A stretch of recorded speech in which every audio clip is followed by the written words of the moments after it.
They say if it's too good to be true, it probably is. Here to bust that and other myths of researching auto parts on the internet is Cliff Hudson of Hudson's Import Service. Thank you so much for being here with us. Busted. I like the way you put that. Yeah, we gotta, because like I was just telling you earlier, I mean, just the other week, I felt like I was scammed when I went to go get my car fixed. Well, what you have to remember is when you're surfing, there is a great possibility that you're surfing with sharks. So, you know, we refer to the internet as surfing. And there's plenty of scammers out there. In fact, it's very fertile ground for scammers.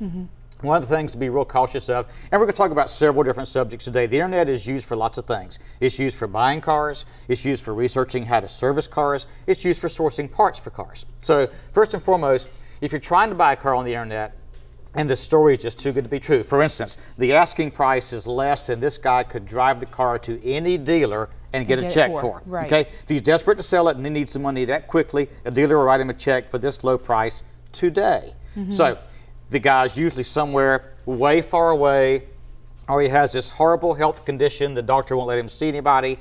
There's always a third-party escrow account involved. These people do not exist. No one holds the money for you. I'll ship you the car. You can ship it back. The money's not released to me until you're completely happy. Scam, scam, scam. The key thing is you want to go somewhere you can stare a guy in the face, look at his car. Hey, if the car's in Texas, buy a plane ticket to Texas, drive it home. If you don't like the car, get on the plane and fly home. Yeah, I find that happens a lot. I've had friends that have bought cars on Craigslist, places like that, and they'll go and they'll look at it, or like you said, the worst part is if you go and look at it, you've spent all this money to get there. Exactly. You don't drive it around, you don't ask questions about it, and they don't have to tell you if they're getting oil changes regularly, things like that. Yeah, you know, eBay, all of the popular auto sites, you know, cars.com, autotrader.com, etc., they can have scammers as well, but the biggest scammers exist on Craigslist because, as you know, the Craigslist community is supposed to police itself.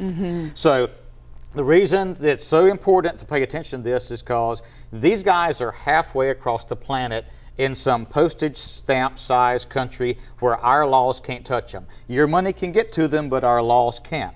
I had two good friends, both businessmen, almost fall for a scam, and one of my friend's sons did. He sent $3,000 for a motorcycle he's never seen. That's been 2 years.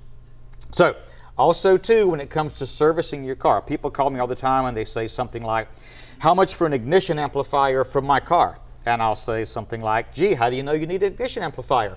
Well, this guy in my office, his car died and it was an ignition amplifier and my car did the same thing. Well, your car doesn't have an ignition amplifier. Right, you make a good point. I mean, there can be sharks right in your backyard. It doesn't have to be someone across the pond. It can actually be someone right here, so you have to make sure. So you've got to tell your technician your symptom. Don't try to diagnose it yourself, because you could get sold what you asked for and end up having something that did nothing for your car. Right. One more question for you. Oftentimes when people go to get their car serviced, they find that, you know, if I go in for a routine oil change, I know nothing's wrong with my car.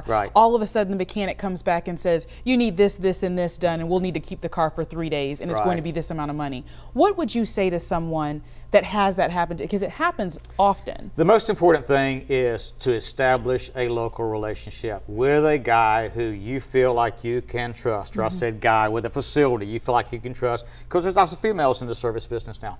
And that's the important thing, because what you're looking for, if price and convenience predicates every service decision you make, then somewhere you're going to get taken. Or you're going to get sold things more than once in a time span that you didn't need them. So that's the most important thing. And when something happens, like you mentioned, you got to get second or third opinions. Got it. Well, Cliff Hudson, thank you so much for being with us today. Enjoyed it as always. We appreciate it. Take care. America's parks are the crown jewel of this country, but are you taking enough advantage of them? When we return, we'll learn all about them.